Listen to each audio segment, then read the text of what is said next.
Hello friends, welcome to my YouTube channel, The Current Affairs Audiobooks. Today we'll have a look at the recently constituted revised amended drone laws 2022. Drones are also known as unmanned aerial vehicles and it is legal to operate drones in India. On 26th August 2021, the Indian Ministry of Civil Aviation issued a new drone policy that formalized a draft regulation released earlier this summer.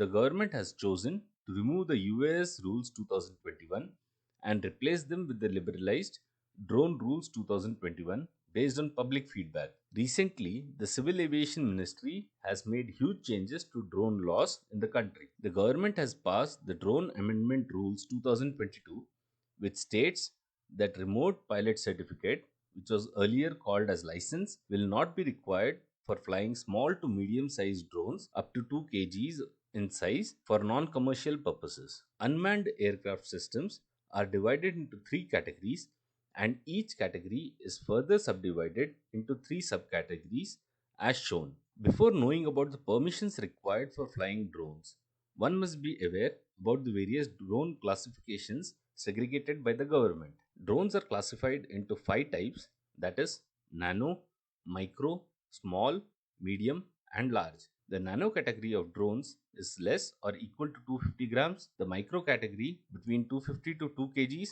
the small category between 2 kgs to 25 kgs, the medium category between 25 to 150 kgs, large categories greater than 150 kgs. Except in the nano category and micro category, which is only for commercial use, all drone activities must be done only after receiving the prior approval from the Digital Sky online platform for a flight or a series of flights. The drone operator will also guarantee that the aircraft remains inside the stated area for which the permission was granted, as well as an online log of each flight will be maintained. For the nano and micro category, the 2022 rule states that for flying and operating tiny drones, one does not need a permit. Moreover, the government is carving out drone corridors to facilitate delivery of cargo deliveries. Drone flying restrictions in India. The restrictions of flying drones are as stated below. Each drone has been given a certain flight height which has been displayed on the viewfoil. Drones that are medium or large must fly in compliance with the conditions outlined in the DGCA's operator permit. Prohibited zones are completely off limits, whereas restricted areas require prior approval from the DGCA. Let us have a look at the salient features of the policy. The owners and pilots of all categories, less the nano drones, have to be registered with the DGCA through the Digital Sky platform. The permission for flying a drone through the Digital Sky platform and a valid remote license is required to be possessed, which is enlisted on the Digital Sky platform. Exemption from obtaining a license is possible only for the following two categories, that is, a nano unmanned aircraft system operating a micro unmanned aircraft system for non commercial purposes. During daytimes, the maximum height ceiling is laid down as 400 feet. Private operators can use drones, but delivery of items has been banned. Special no drone areas have been earmarked on ground. The Digital Sky platform is a first of its kind national unmanned traffic management platform that implements no permission, no takeoff. The UTM platform, in coordination with defense and civilian ATCs, will monitor the operationalization of drones. As per the Motor Vehicles Act 1988, nano unmanned aircraft systems may operate without third party insurance. Different color zones have been catered in the drone rules. Red zones are areas where flying is not permitted at all. Yellow zones are controlled airspaces areas wherein permission is required before flying, and green zones are uncontrolled airspaces wherein automatic permission is accorded. Drone operators can use these zones to determine whether they can or cannot fly their unmanned aircraft systems.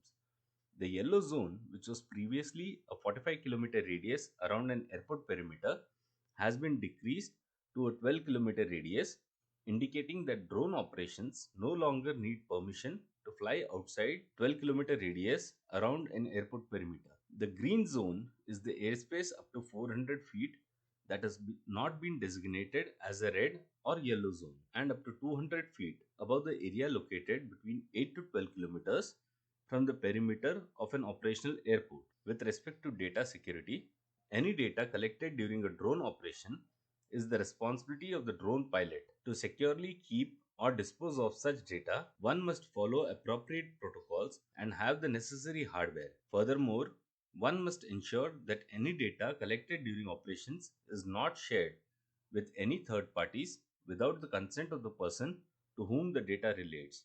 Drone swarms and operations are permitted with drones in the nano and micro categories only. Only approved regions and conditions approved by the DGCA are permitted for swarm operations. Drones in the small, medium, and large categories should not be flown in enclosed spaces. Stringent enforcement actions and penalties are also envisaged. A number of do's and don'ts have been laid down which is required to be kept in mind while flying drones in India. Coming on to the significance of the drone rules. India is one of the largest importers of drones and it has a potential of generating a business of more than $1 trillion. The drone policy is primarily aimed at regulating civilians flying drones in India. It can foster technology and innovation and help in the development of drones. The Indian industry can be encouraged to be primarily a made in India drone industry. It also envisages to elevate the country among the global in drone technology. A new era of drone micro entrepreneurs can be created, and this can also assure creation of jobs for Indian youth. Drones can also contribute to the export markets. Coming on to the advantages, drones are beneficial in a variety of industries, including transportation, agriculture, defense, law enforcement, surveillance, and emergency response, to name a few. Consumer interest has grown in recent years as demand for aerial photography and a wide range of business uses have increased in India's business to business sector. To conclude, one should be careful of the regulations while flying drones in India, though it is legal, but the possibility of malfunctioning and inflicting unintended harm to others cannot be ruled out. Also, drones have emerged as a new security challenge for the defense forces. Hence, it is critical to govern their ownership and use. With this, we have come to the end of our discussion on the Drone Rules 2022. Please do let me know if you would like to know more about current affairs topics in the comment section. If you like the content, please do like, share and subscribe to my channel. All the best. Jai Hind.